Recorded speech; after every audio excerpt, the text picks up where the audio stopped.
Айгүл 19 жасында ұзатылған. Ауылдағы қарапайым, ұяң қыз еді. Әкесі ерте қайтыс болып, анасының жанында өсіп жетілді. Анасы үнемі: «Қызым, әйелдің бақыты отбасының тыныштығында» деп айтып отыратын. Сол сөзді жүрегіне сақтап өскен Айгүл тұрмысқа шыққанда өзін ең бақытты адам сезінді. Ерлан алғашында өте жақсы күйеу болды. Қолынан келгенше еркелетіп, қалаға қыдыртып апаратын. Айгүл күйеуінің әр сөзіне сеніп, болашағын бірге елестетті. Бір жылдан кейін тұңғыш қыздары дүниеге келді. Кейін ұлды болды. Бәрі жақсы сияқты еді. Бірақ уақыт өте Ерлан өзгере бастады. Жұмыстан кеш келетінді шығарды. Кейде арақ ішіп келетін. Ашулы. Үйге кіргеннен орыс іздеп тұратын. Үйде неге шашылып жатыр? Тамақ неге тұзды? Балаларды дұрыс қарамайсың? Осындай сөздер күн сайын қайталанатын. Айгүл үндемейтін.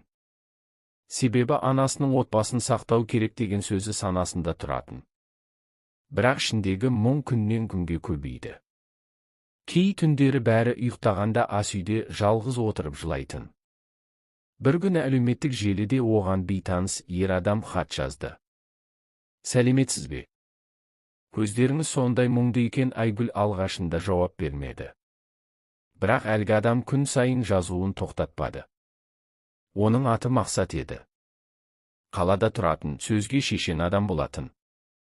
Айгүлге жылы сөз айтып, өзін ерекше сезіндіре бастады. «Сен өте әдемісің. Сен сияқты әйелді бағалау керек. Сен бақытқа лайықсың». Осы сөздер Айгүлдің жүрегіне жетті. Өйткені ол ондай мейірімді көптен бері сезбеген еді. Күндер өте олар жақын сөйлесе бастады. Айгүл тіпті өз мұңын айтып жылайтын болды. Мақсат оны жұбататын.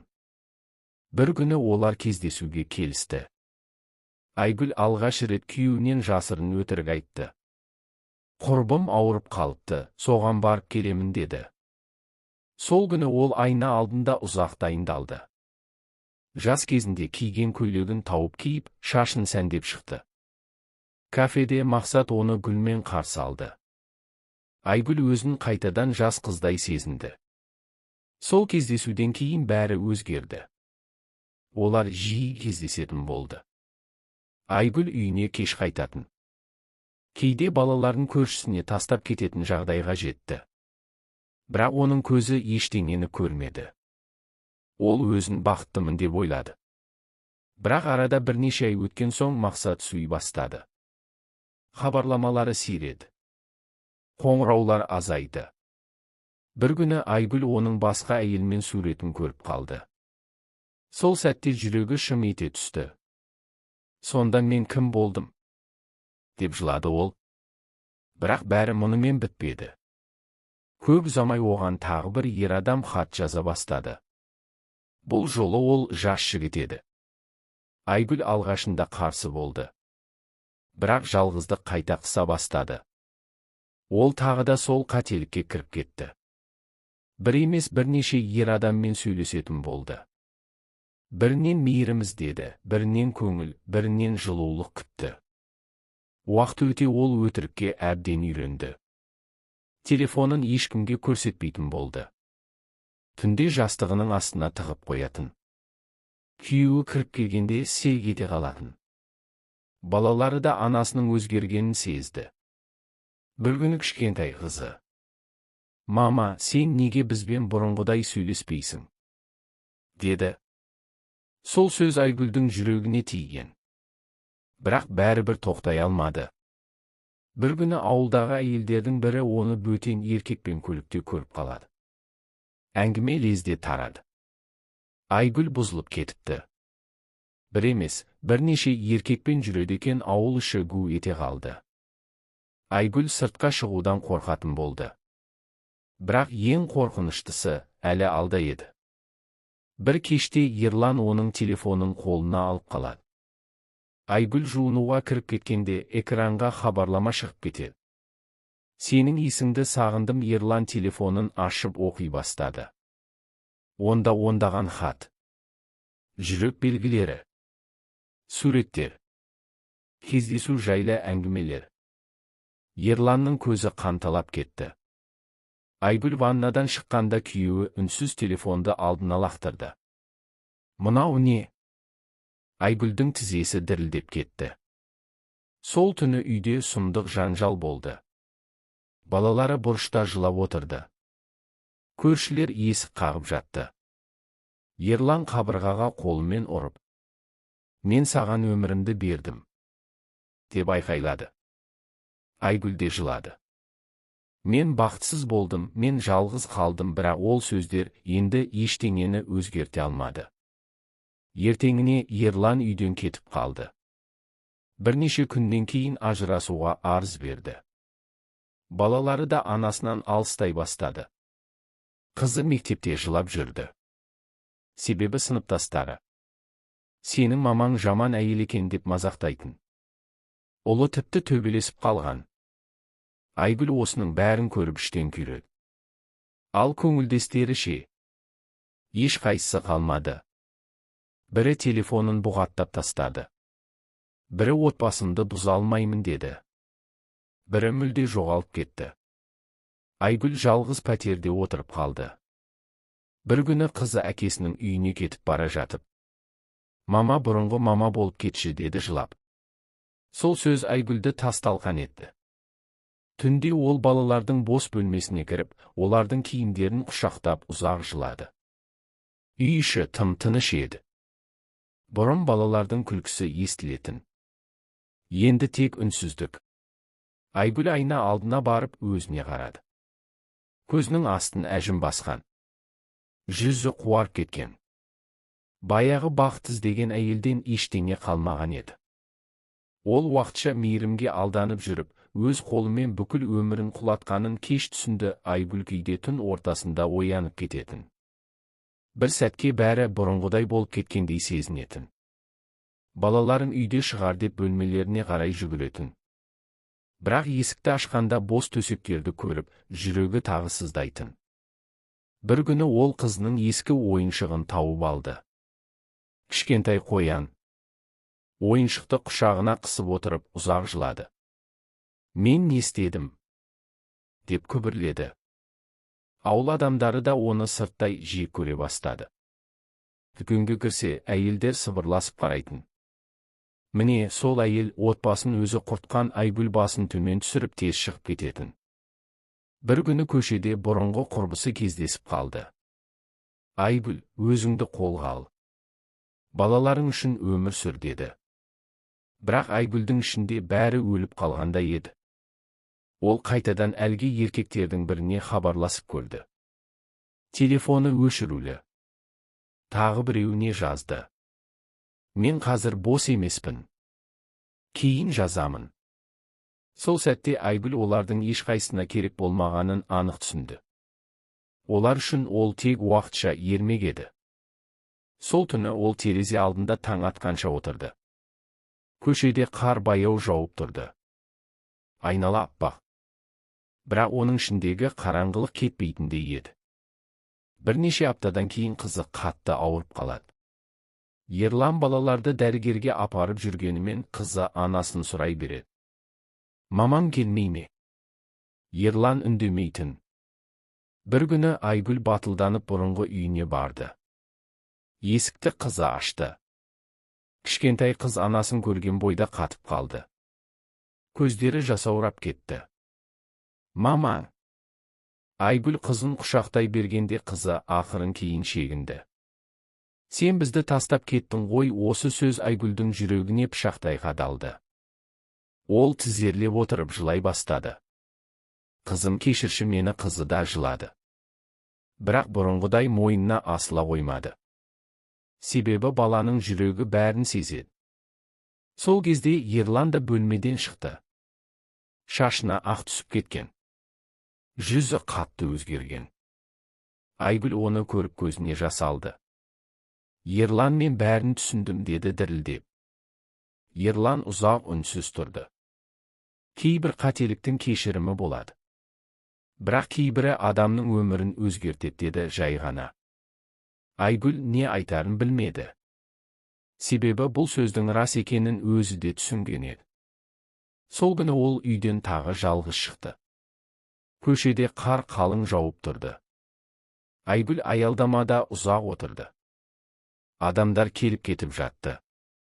Ал оның өмірі бір орында қатып қалғандай еді. Сол сәтте телефонына хабарлама келді. Бұрынғы көңілдестерінің бірі жазған екен. Кешір, әйелім бәрін біліп қойды. Енді маған жазба. Айгүл телефонын өшіріп тастады. Себебі енді ештеңенің мағынасы қалмағандай көрінді. Үйіне келген соң балалардың ескі суреттерін ақтара бастады. Міне қызының балабақшадағы суреті. Міне ұлының туған күні. Міне бәрі бақытты болып түскен отбасылық фото. Айгүл суретті құшақтап алып өксіп жылады. Неге мен сол бақыттың қадірін білмедім? Сол түні ол бірінші рет шын жүрегімен Алладан кешірім сұрады. Таң ата бере ол айна алдына келді. Көздері ісіп кеткен. Шашы ретсіз. Бірақ оның жанарында алғаш рет бір шындық пайда болған еді. Адам кейде махаббат іздеймін деп өзін құрдымға итеретінін, ал кеш түсінген өкініштің жүректі өмір бойы өртеп өтетінін. Көктем келді. Ауыл көшелеріндегі қар еріп, күн жылына бастағанымен Айгүлдің ішіндегі суық әлі кетпеген еді. Ол бұрынғыдай ешкіммен араласпайтын болды. Күнде таңертең жұмысқа барып, кешке үнсіз үйіне қайтатын. Кей түндері телефондағы ескі суреттерге қарап отырып ұйықтап кететін. Бірақ жалғыздық адамды баяу жейдеген.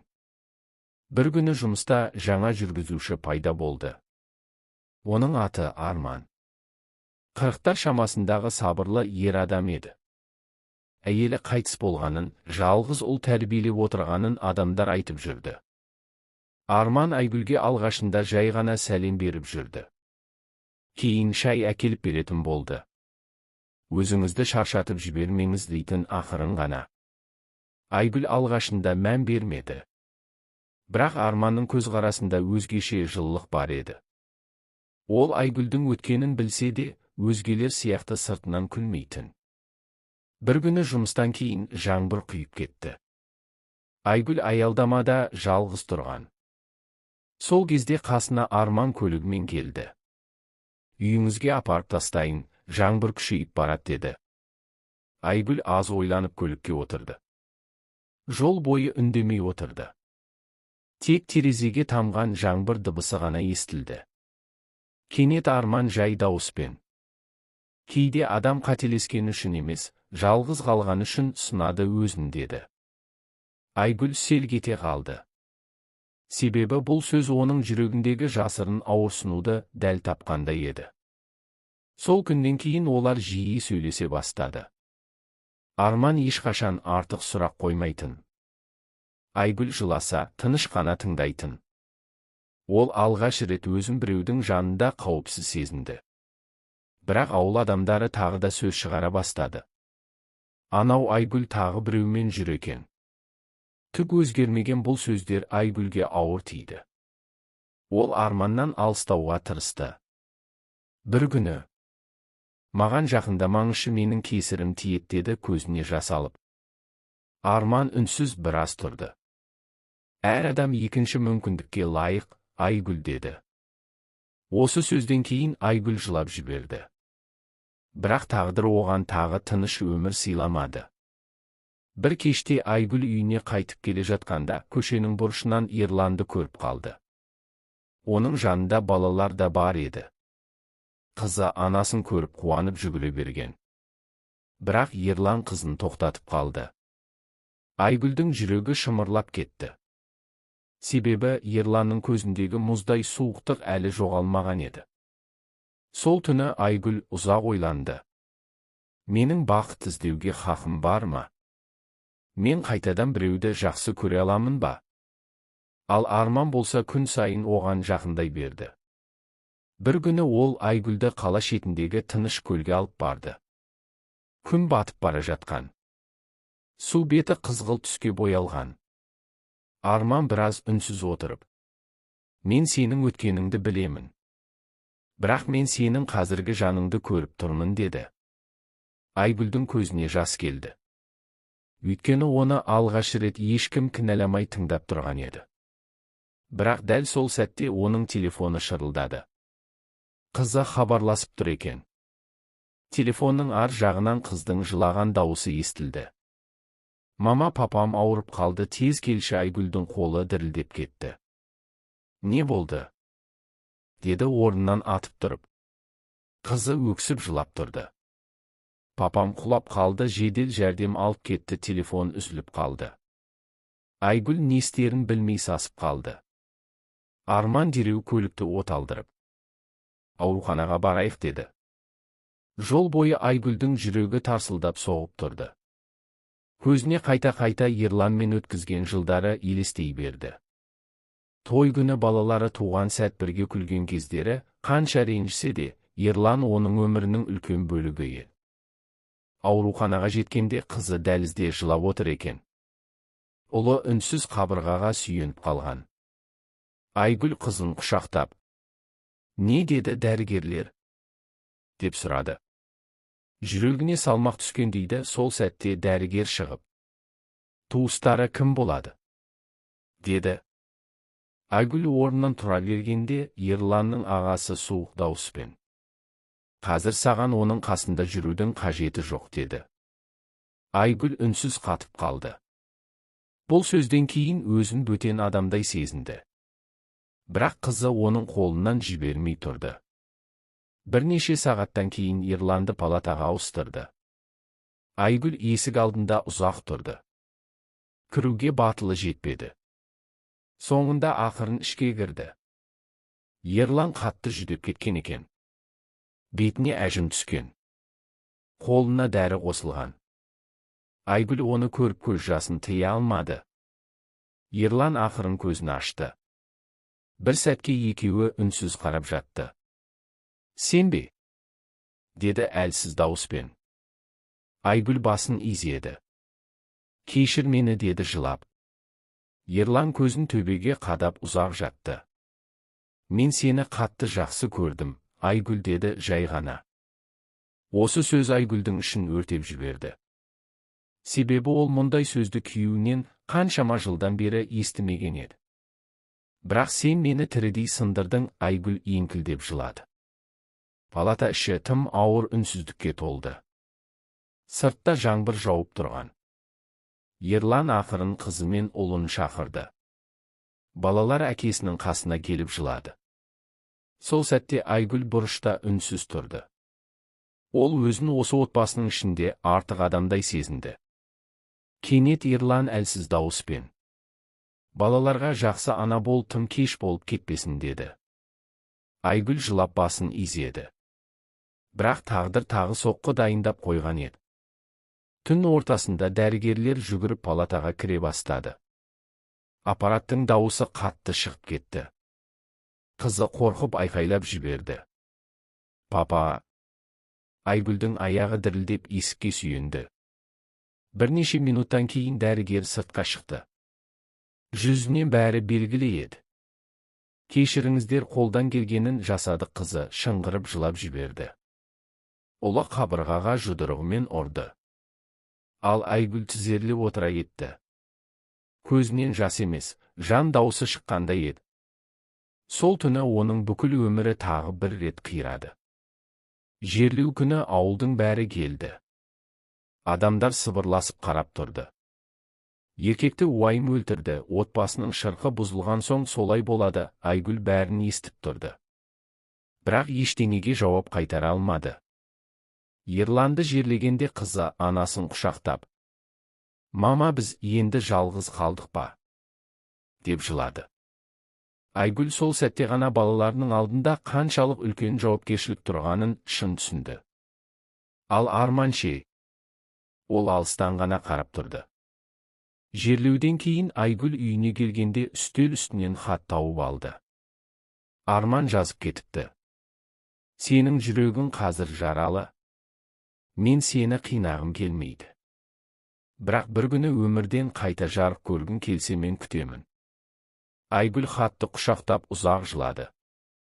Өйткені ол алғаш рет шынайы мейірім мен кешірімнің қандай болатынын енді түсінген еді.